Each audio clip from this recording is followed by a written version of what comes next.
নমস্কার। আজ আমরা একটি বিষয়ে আলোচনা করব, সেটি হলো ভারত চীন সম্পর্ক খারাপ হবার কারণ কি।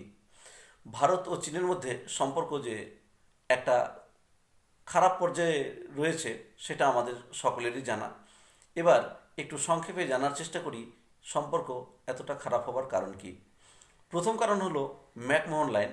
ভারত ও চীনের সীমান্তে যে ম্যাকমোহন লাইনটি রয়েছে, সেই ম্যাকমোহন লাইন নিয়ে দুই দেশের মধ্যে স্পষ্ট কোনো চুক্তি নেই। এটি একটি বিতর্কিত বিষয়। 1962 সালের যুদ্ধের প্রধান কারণ ছিল এই ম্যাকমোহন লাইন, আর সেই সংঘাত কিন্তু আজও পর্যন্ত বিদ্যমান।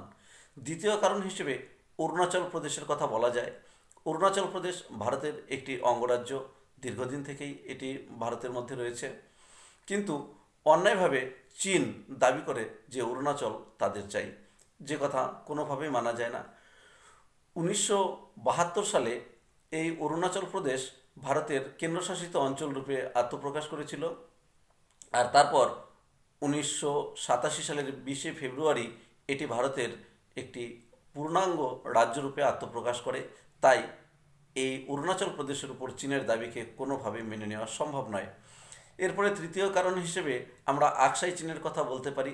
যে আকসাই চীন, এটি কিন্তু একটু ভিন্ন ধরনের ঘটনা রয়েছে এখানে। এই আকসাই চীন রয়েছে চীনের দখলে, কিন্তু ভারত দাবি করে যে এই আকসাই চীনের মালিকানা ভারতের। সুতরাং এই আকসাই চীন নিয়েও দুই দেশের মধ্যে সম্পর্ক পারস্পরিক বেশ খারাপ পর্যায়ে পৌঁছে গেছে।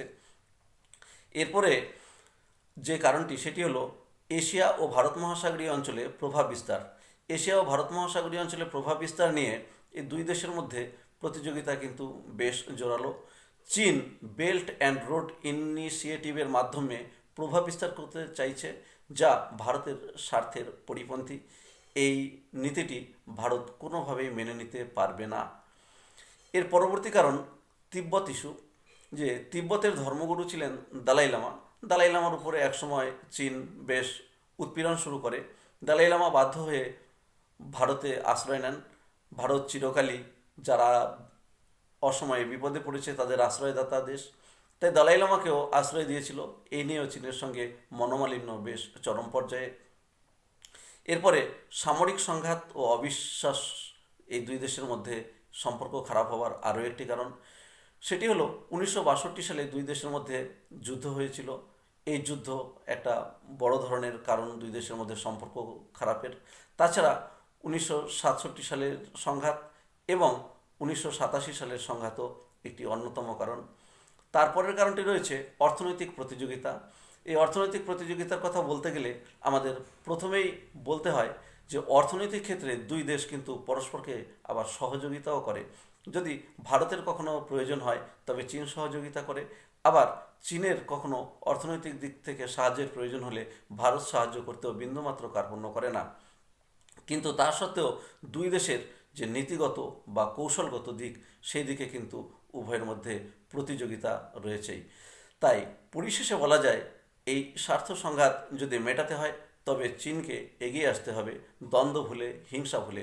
ভারত চিরকাল এক বন্ধুত্বপূর্ণ সম্পর্ক গড়ে তুলতে চায় পৃথিবীর সকল রাষ্ট্রের সঙ্গে। চীনের সঙ্গেও বন্ধুত্ব গড়ে তুলতে ভারতের কোনো রকম সমস্যা নেই, তবে চীনকে হিংসা ভুলে এগিয়ে আসতে হবে।